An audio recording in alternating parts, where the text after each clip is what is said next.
오늘 주신 하나님 말씀 우리 요한계시록 22장 12절부터 21절.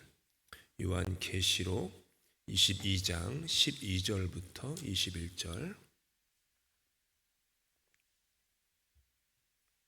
저와 함께 교독하시겠습니다. 보라, 내가 속히 오리니 내가 줄 상이 내게 있어 각 사람에게 그가 행한 대로 갚아주리라. 나는 알파와 오메가요, 처음과 마지막이요, 시작과 마침이라. 자기 두루마기를 빠는 자들은 복이 있으니 이는 그들이 생명나무에 나아가며 문들을 통하여 성에 들어갈 권세를 받으려 함이로다. 개들과 점순과들과 음행하는 자들과 살인자들과 우상 숭배자들과 및 거짓말을 좋아하며 지어내는 자는 다 성 밖에 있으리라. 나 예수는 교회들을 위하여 내 사자를 보내어 이것들을 너희에게 증언하게 하였노라. 나는 다윗의 뿌리요 자손이니 곧 광명한 새벽별이라 하시더라. 성령과 신부가 말씀하시기를 오라 하시는도다. 듣는 자도 오라 할 것이요 목마른 자도 올 것이요 또 원하는 자는 값없이 생명수를 받으라 하시더라. 내가 이 두루마리의 예언의 말씀을 듣는 모든 사람에게 증언하노니 만일 누구든지 이것들 외에 더하면 하나님이 이 두루마리에 기록된 재앙들을 그에게 더하실 것이요 만일 누구든지 이 두루마리의 예언의 말씀에서 제하여 버리면 하나님이 이 두루마리에 기록된 생명나무와 및 거룩한 성의 참여함을 제하여 버리시리라. 이것들을 증언하시니가 이르시되 내가 진실로 속히 오리라 하시거늘. 아멘. 주 예수여 오시옵소서. 주 예수의 은혜가 모든 자들에게 있을지어다. 아멘. 어떻게 보면 오늘 우리가 함께 묵상하는 말씀은 지난주 토요일에 우리가 그 D-Day와 V-Day 사이에서라는 그 말씀과 어떻게 보면은 연결되어 있다, 혹은 연장선에 있다 보셔도 좋을 것입니다. 신자의 삶은 부활에 기초하고 있습니다. 우리 삶에 수많은 이야기들이 있습니다. 기쁜 이야기, 슬픈 이야기, 잘된 이야기, 안된 이야기, 답을 얻었던 이야기, 의문투성인 이야기, 수많은 삶의 이야기들이 우리 삶에 있지만 우리 삶의 그 모든 이야기들을 덮는 가장 큰 이야기는 부활의 이야기입니다. 우리가 알건 깨닫건 고백하건 상관없이 우리의 삶의 이야기는 부활의 이야기가 감싸고 있습니다. 우리의 삶은, 신자의 삶은 부활에 기초하고 있다는 것이죠. 우리는 예수 그리스도께서 오늘도 살아계심을 믿습니다. 놀라운 고백입니다. 이것은 우리 주님께서 무덤에 머물러 계시지 않는다라는 것입니다. 무덤에 머물지 않는다. 무덤을 가두었던 큰 돌문 안쪽에 갇혀 계시지 않는다라는 것입니다. 무덤이 끝이 아니다라고 하는 하나님 나라의 진리, 그 부활의 진리를 우리는 가슴에 품고 살아가는 사람들입니다. 그런데 오늘 계시록에 나온 이 부활의 이야기는 여기서 한 걸음 더 나아갑니다. 이 부활이 하나님이 시작하신 새로운 세상의 열림이다 라는 말을 하는 거예요. 새 하늘과 새 땅, 새 하늘과 새 땅. 늘 듣던 말이니까 그냥 특별한 생각 없이 들었는지는 모르지만 새 하늘만 아니라 새 땅, 새 땅. 하나님이 새로운 세상을 열었다. 예수께서 모든 악에 대하여 승리를 거두셨기 때문에 하늘과 땅에 새 하늘이 열리기 시작했다. 그래서 우리가 매번 모일 때마다 고백하는 겁니다. 그분의 뜻이, 하나님의 뜻이 하늘에서 이루어진 것 같이 땅에서도 이루어질 것을 믿습니다. 이 놀라운 고백.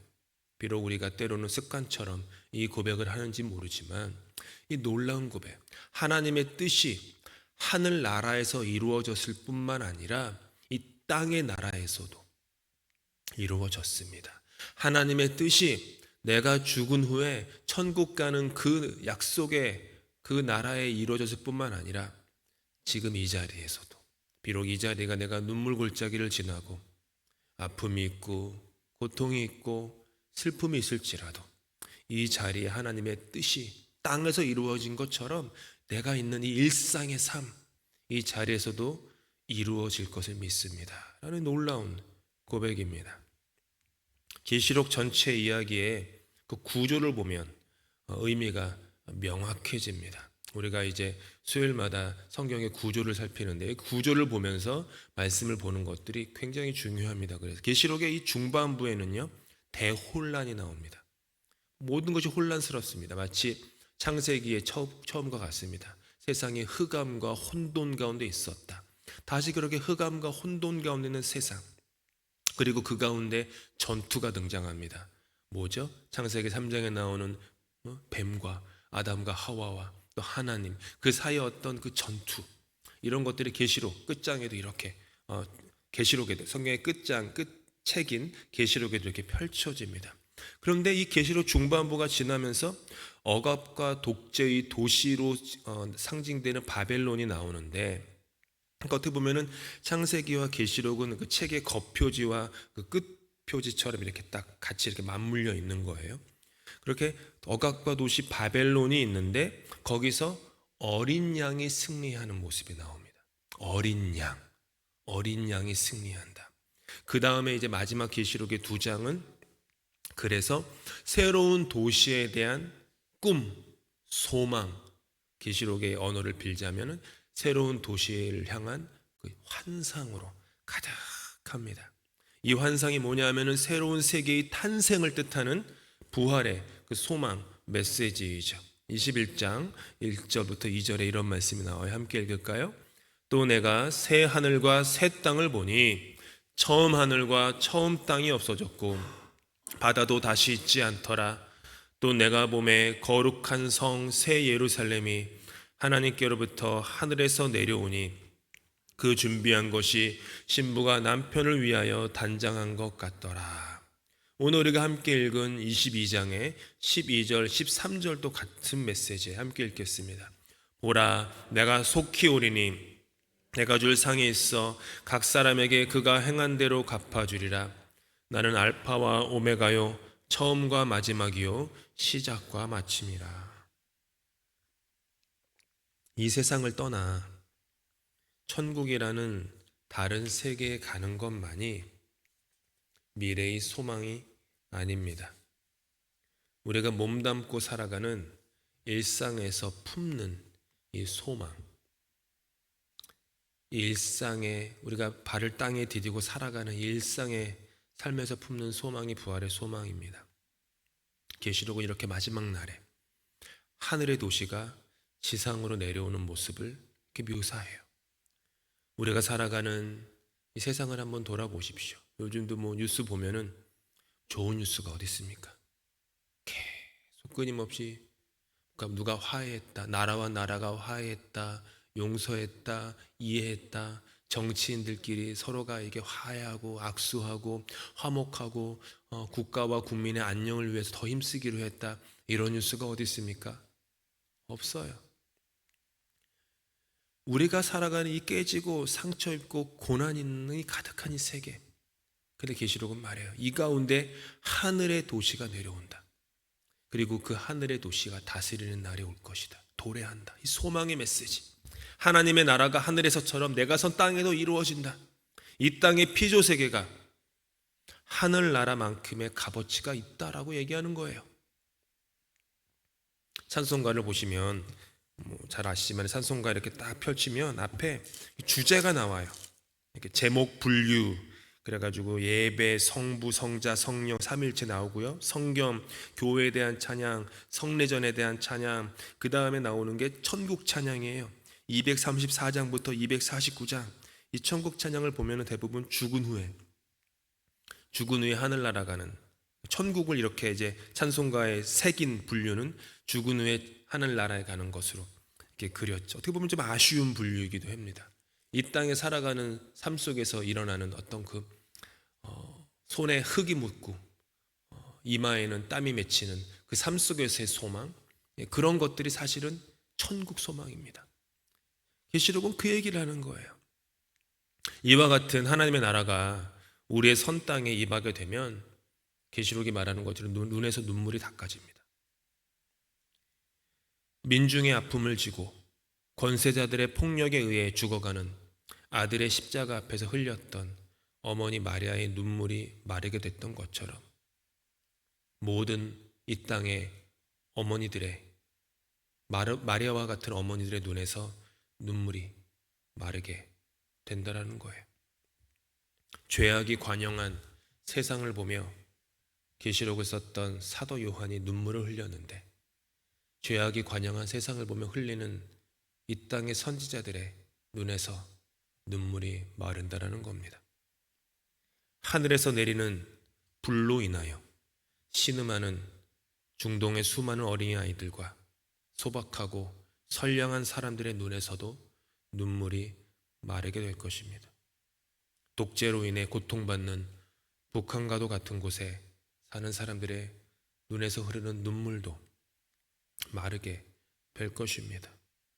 이 땅에서 거절과 외면, 핍박과 차별 속에 살아가는 그 사람들의 눈물도 마르게 될 것입니다. 부활이 그처럼 우리 신자의 삶의 근간입니다. 부활이 없다면 십자가는 의미를 상실합니다. 부활이 없다면 십자가는 실패한 청년 메시아에 대한 정치적인 숙청일 뿐입니다. 그래서 바울도 내 안에 부활이 없다면 다른 모든 것들이 무슨 소용이 있겠느냐라는 말을 하죠. 부활이 없다면 세상은 여전히 냉소와 회의와 욕망의 노예로 살아갈 것입니다. 부활이 없다면 결국에는 선이 악을 이기고 사랑이 증오를 이기며 생명이 죽음을 이길 것이라는 소망의 근거 역시 사라지고 마는 것입니다. 그렇기 때문에 우리 신자들은 금요일에 살도록 부름받은 일요일의 사람들입니다. 예수님의 죽음이라고 하는 그 금요일의 시공간에 우리는 살고 있습니다. 우리가 살아가는 일상의 삶이 금요일이에요. 예수님께서 거절당하시고 핍박받고 고통당하시고 십자가에 달리시고 아파하시고 신음하시고 죽으시고 무덤에 가두어진 그 금요일, 너무 어두운 세상에 흑암이 다가왔다라고 하는 그 어두운 세상, 우리는 금요일에 살고 있는 사람들입니다. 이 세계 역시 금요일입니다. 어둡습니다. 암울하기도 합니다. 갈라져 있죠. 분열되어 있습니다. 이기심으로 가득한 세상, 자기 중심주의로 인해 가득한 세상, 그렇게 수많은 사람들이 아픔과 죽음에 내몰리는 금요일의 세상, 구름이 태양을 가려서 무엇이 진리이고 무엇이 거짓인지도 모른 채 자기의 이익만을 위해 타인을 짓밟으며 살아가는 그런 금요일, 안개처럼 분명히 보이는 것 없이 희미하게만 한 금요일. 그런데 부활의 메시지는 비록 저와 여러분이 금요일에 살고 있지만 그럼에도 불구하고 우리는 금요일의 힘과 권세에 눌려 살지 않는다. 금요일의 힘과 권세에 짓눌리지 않는다라는 것을 선포하는 거예요. 오늘 계시록은 그 선포예요. 어떻게 보면 신약 성경의 그 모든 선포들은 그겁니다. 초대교회 신자들의 삶이 찬란한 부활의 일요일이 아니었습니다. 다 금요일이었습니다. 하지만 그 가운데 마태복음에서부터 계시록 이르기까지 모두가 선포하는 것은 너희들이 금요일에 살고 있지만 일요일, 부활일, 그 부활절에 소망을 두고 살아가는 사람들이다. 우리는 부활을 경험하는 사람들로서 금요일이 아니라 일요일의 사람입니다. 일요일의 부활절을, 그 부활일을 금요일의 세상 속에서 살아가는 사람이에요. 내가 부활의 날을 살기 때문에 금요일은 아무 상관이 없어. 금요일은 그냥 이런 거야. 나는 거기로부터 면역되어 있는 사람이야. 이게 아닙니다. 금요일이라고 하는 뒤틀리고 어긋난 세상 속에서 부활절의 일요일을, 그 소망을 선포하라고 부름받은 일요일의 사람들입니다. 인생 속에서, 우리 삶 속에서 교우들과의 관계에서나 직장에서나 사업처에서나 심지어 골프를 치시다가 밖에서 골프를 치는 그 그룹 외의 사람들을 만날 때, 그 사람들의 인생이 금요일 가운데 있는 사람들이 있을 때 우리는 그 사람들에게 일요일의 소망을 전하는 사람들이에요. 그분들이 어떤 이유에서건 어둡고 힘들고 고통스러운 그런 금요일, 혹은 기분은 좋고 여유롭고 편안하지만 영혼은 금요일의 어그러짐과 짓눌림과 아픔 속에서 겉으로는 화장처럼 가린 그런 다 괜찮아 라는 모습으로 사람들에게 보일지라도 속의 영혼은 어두워져 가고 썩어가는 그런 금요일의 사람들에게 당신은 일요일의 소망이 있어요. 부활의 소망이 있어요. 선교라는 것은 어떻게 보면 그런 겁니다. 선교제에 가면 대부분의 사람들, 대부분 거의 다가 금요일의 삶의 현실을 살아가는 사람들입니다. 전부가. 근데 그들에게 가서, 비록 나도 내가 사는 땅이 조금은 그들보다 선진국이라고 할지라도 여전히 금요일이죠. 내 삶이 그렇게 찬란하진 않지 않습니까? 그렇게 고통 없이 모든 것이 평안하고 편안하고 잘되고 화목하고 그런 건 아니지 않습니까? 근데 그 사람들에게 전하는 거예요. 금요일 같은 너희들의 인생에도 일요일이 있어. 부활의 날이 있어. 하나님이 너희를 사랑하셔. 하나님이 기뻐하셔. 이런 메시지를 전하는 것, 그게 선교이고 그게 전도입니다. 우리는 그 일을 부름받은 사람들이에요. 온 예루살렘과 온 유대와 사마리아와 땅끝까지 이르러 너희는 나의 증인이 되라. 뭐의 증인이 되는 거예요? 부활의 증인이 되라는 거죠. 다른 거 아니지 않습니까? 부활의 증인이 되어라. 금요일에 세상에 가서 일요일을 선포하여라. 금요일에는 돈 있는 자만 먹을 것을 사 먹습니다. 금요일에는 가진 자만 목마름을 해결합니다. 하지만 일요일에는 일요일의 사람들은 금요일을 살아가는 사람들에게 이렇게 말할 수 있어요. 오늘 우리 함께 읽은 말씀이지만, 함께 읽은 말씀은 사실은 이사야서에 나오는 그 미래의 소망을 향한 말씀을 같이 인용한 것이죠. 함께 읽겠습니다. 시작. 오라 너희 모든 목마른 자들아 물로 나아오라. 돈 없는 자도 오라. 너희는 와서 사 먹되 돈 없이 값 없이 와서 포도주와 젖어 살아. 이 얘기를 하는 거예요. 금요일의 사람들에게, 금요일이라는 땅의 터전에 두 발을 디디고 서서 일요일의 부활절을 바라보며 세상을 향해 그렇게 다음과 같은 초청의 메시지를 외치는 겁니다. 아멘. 주 예수여 오시옵소서. 아멘. 주 예수여 오시옵소서. 이 사람들이 살아가는 이 땅 가운데 주님 오시옵소서. 우리가 살아가는 이 어그러지고 어질러진 세상 가운데 주 예수여 오시옵소서. 주님의 나라를 오라고 하는 거예요. 그 소망이에요. 주님, 이렇게 얘기하는 게 아니에요. 주님, 이 삶이 너무 힘듭니다. 짜증납니다.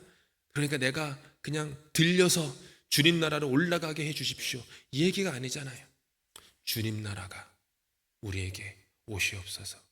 우리 가정에게, 우리 부부 사이에, 나의 자녀에게, 우리 구역원들에게, 아픈 우리 구역원들에게, 관계가 어려운 우리 구역원들이나 교우들에게, 이 교회 가운데, 이 런던 사회 가운데 주 예수여 오시옵소서.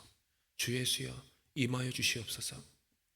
금요일의 세상에 주님 일요일로 임하여 주시옵소서. 사랑하는 성도 여러분, 금요일의 어둠과 안개, 절망과 낙심 속에 혹시 계십니까? 아멘. 부활의 주 예수여, 나의 금요일에 임하사 모든 것을 이기는 부활절의 일요일을 살게 하실 줄 믿습니다 라고 하는 고백으로 삶을 살아가실 수 있기를 바랍니다. 이 교회는 그래서 런던 사회의 소망이요 희망이 됩니다. 우리가 잘났거나 능력이 있어서 런던 사회의 소망이 되는 게 아닙니다. 단 하나, 이 교회에는 부활의 이야기가 있기 때문입니다. 그거 하나 때문에 교회는 세상의 소망이 됩니다. 부족하고 연약한 사람 밖에 모이지 않았지만 그래도 우리에게는 부활의 이야기, 부활의 소망이 있습니다. 그래서 세상에서 흘러가는 이야기와는 다른 종류의 이야기를 우리는 가서 전달해 줄 수 있는 사람들입니다.